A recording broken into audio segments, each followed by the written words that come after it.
Here are a few untranslatable words from Filipino to English. Why this is fun to do is because it tells you a lot about our unique Filipino culture. So they say that Eskimo people have at least 100 words to describe snow. I mean, how many words do you know to describe snow? But because they're exposed to it, it also influences their language. So, by the way, thank you to our listeners from Europe, from Germany, from Italy, from Belgium. Hello, kamusta? And thank you for watching or listening. So, the first one is the word pasensya na. It's very similar to say bear with me, but when you people translate it in English, it sounds like I'm sorry. And often people who it's possible the person might be apologizing. Otherwise, the Filipino in general might say, sorry, pasensya na. Pasensya na, if they're using it in the way um, it's usually used, it's closer again to saying, bear with me. But they're not really apologizing as if trying to, had they had another chance to do that action, they probably would still do it. Pasensya na is more um, telling the person, I understand. Oh, it looks like my action, my behavior burden you. So pasensya na.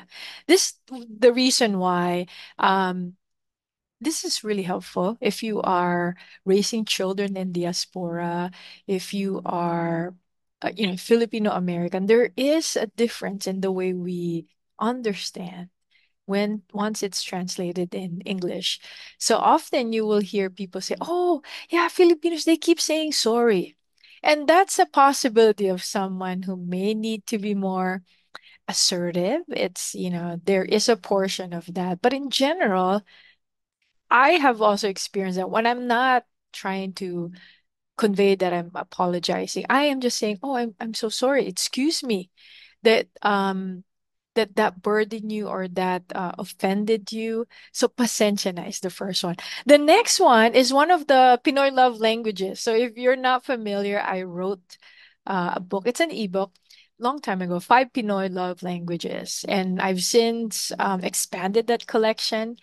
So if you're not following me on Instagram, here's my handle, Calamansi Juice for you. I post most of my collection there. But tampo is not being angry, but it's more like getting your feelings hurt. Nagtatampo ako sa'yo. And it has an underpinning of really a care towards the other person. It's actually, you won't have tampo on a person you don't care about. So tampo. This one especially hard for interracial partnership. If you are with a Filipino or Filipina and they make tampo, the partners or non-Filipino always tells me, this is so hard, bro, and it's so hard to understand. So tampo is very hard to translate in English lexicon. So that's the second one. Another one is called pahiwatig. This is conveying something without conveying them. See how it's hard to convey because it's not translatable easily in English.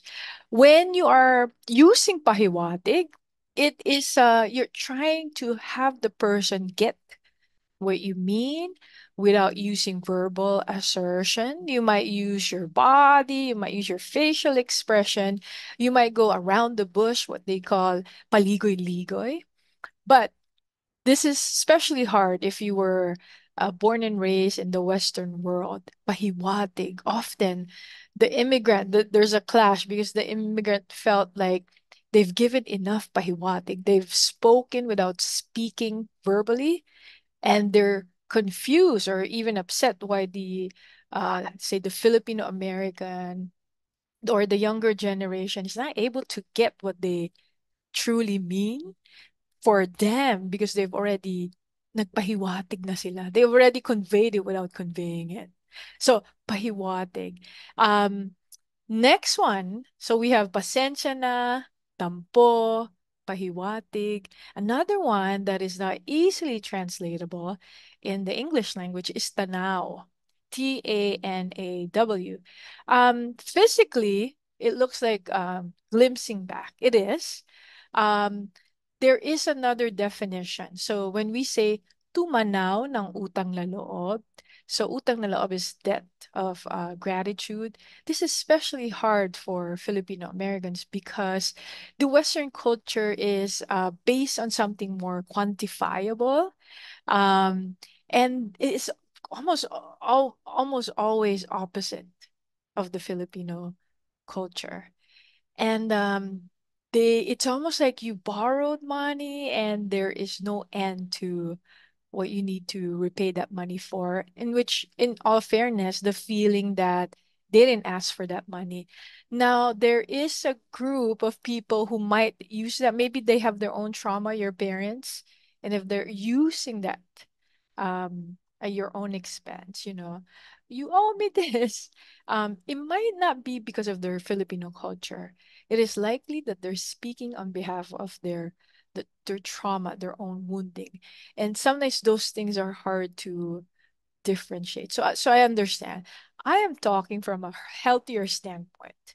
Tanaw, especially when it's utang na loob, debt of gratitude, the Filipino immigrant is not asking for a quantifiable exchange. What they want is to be remembered. And that is not easily conveyed in the English language. So tanaw is to be remembered. Tumanaw ka ng utang na loob. Huwag mo ako kaming kalimutan. Um, so that's the fourth one. I think one, two, three, four. The fifth one is connected to pahiwatig, which is pakikiramdam. I have created a master class and it's called Pakikiramdam, Filipinos and Affection Beyond Words. And if you are interested, I'm going to drop the link. It's just a couple of hours. And I think it's for now the only pakikiramdam course, as I was told by some even Filipino American psychologists have taken the course. So I would drop the link. Pakikiramdam is when somebody's doing pahiwatig, the receiver has to have a honed pakikiramdam, which is you are sensing, you're attuning to someone beyond words. We speak more through our bodies. The use of like even sounds in our mouth, like, or when your mom is upset, the way she looks, the way she kind of use her eyebrows, the way she kind of like slumps her body. So we talk more using our bodies, and that skill is more honed. In all fairness, it's not as honed in the Western culture because we always tell our children, use your words, use your words. These things are appropriate to what is being asked in the culture. So often when I'm working with multicultural, family dynamics or Filipino Americans and immigrant, it is helpful when the immigrant has a little bit more language, so that the Filipino American, the child, for instance, has a little bit something to go with because they're more used to language. And then it is also helpful. I also share with the Filipino American how to sense their moms, their dad a little bit more beyond words. So I hope that's been helpful.